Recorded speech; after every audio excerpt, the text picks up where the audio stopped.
Randy McKee here with Soccer 605, and I'm here with an old friend, Gabe Wortman from the Sioux City area. Gabe's got a bunch of teams up here, so tell us a little bit about what you're doing here at the Dakota Alliance Tournament this weekend.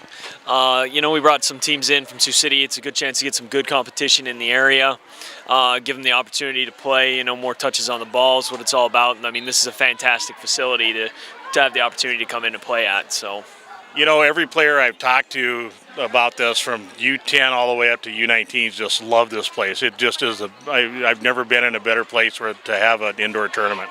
Yeah, I mean, you got 4 fields going at one time. They're good-sized fields. You can use a normal-size 5 ball, and you're not playing with a futsal. I mean, it's just a fantastic environment. It gives the kids a lot of opportunity to, to play and develop and see some small-sided games and whatnot. So it's good. And one of the things I really like about here is the ball containment. The ball isn't running all over the place. They've got, everything's close in. They got these big nets, and it's obviously that helps the safety too. Yeah, I mean, it's nice to have it restricted where the kid is not spending 3 minutes chasing a ball every game, and it makes it safer that way too, as you said. You don't have the ball getting kicked. You're not going to have anybody bystander unknowingly get drilled, which isn't any fun for anybody to witness that. So, yeah, I mean, the facility is just, it's hands down one of the best in the area, if not the best. Well, we were talking the other day, and that's one of the reasons I wanted to visit with you.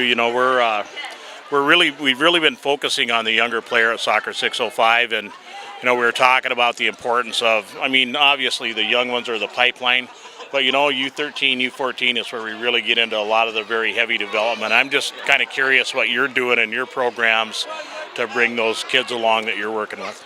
Well, we believe a lot in the Corver system, a lot of footwork with them, a lot of ball mastery, because I think for us it starts all there. I mean, anything that we want to do after that, we can do because the kid's familiar with the ball. So we always spend 10 to 15 minutes working on ball mastery. And then we spend a lot of time working on maybe just 1v1 moves or cuts and things with the ball. That way it just gives them something in their arsenal to have. If they're under pressure, they don't like something, they can change that. And the last thing that we really spend a lot of time emphasizing is possession. At this point in time, we then, when they get older, we worry about the penetration and goal things. But right now, just how can we keep the ball and keep it moving, and can we swing it around and get it in places where we're numbers up and then build on that. Well, we've always, talked about, if you don't have a good touch, if you can't play, it's impossible to be a good player. How are you norming out the team in terms of, you get a group of 14-year-old kids, you got different physical capabilities and, of course, different psychological capabilities. What do you do to help normalize the team to, get all those different personalities and different body types, different capabilities working together? I think you emphasize some different things in practice with some of the players. Even in games, maybe the better players I ask more of in games and challenge them to be players who go get us goals and who aren't going to settle on top of the 18 to connect another pass. Really use that skill set and try to get us another goal.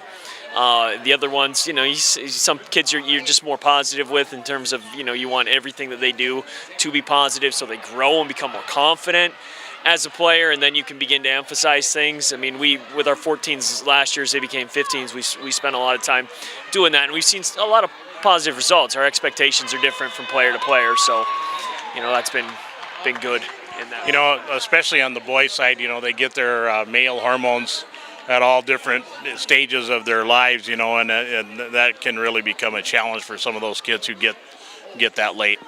Yeah, I mean, with the boys, boy, you never know what you got with the boy until he's really 18 years old.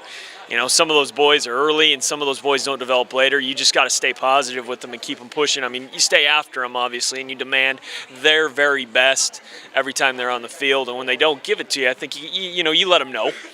But you always want them to know that you care about them and you want to stay positive with them as much as you possibly can. Well, there it is in a nutshell. That's how they're doing it in Sioux City, Iowa, at least with Coach Wortman's group. And, your girls, your teams here are showing up. They're performing really well, so it's obviously working. Gabe, thanks a lot for spending some time with us, and can't wait to get with you next tournament and see the progress your kids are making. Awesome. Thank you, Randy. Awesome what you guys are doing for soccer in South Dakota and in the upper Midwest, too. I mean, it's fantastic. Thanks. Thanks. Great stuff.